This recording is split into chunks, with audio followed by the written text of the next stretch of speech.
Okay, so I'm going to show you how to actually get the growing tip of the cucumber cut.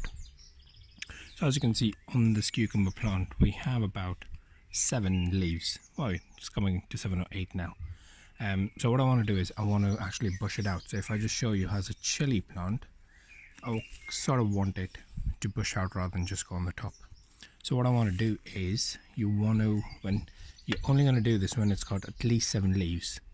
6 to 7 leaves. So as you can see, I've got 3, 4, 5, 6, and the 7th one's just coming up now. So what I want to do is you want a pair of scissors. So I've just got some herb cutters here, and I'm just going to take this tiny little bud, as you can see.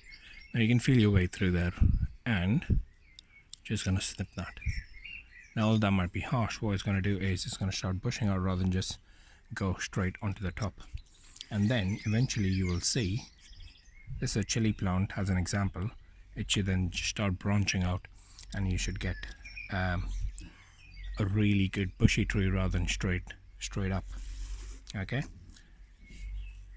thank you.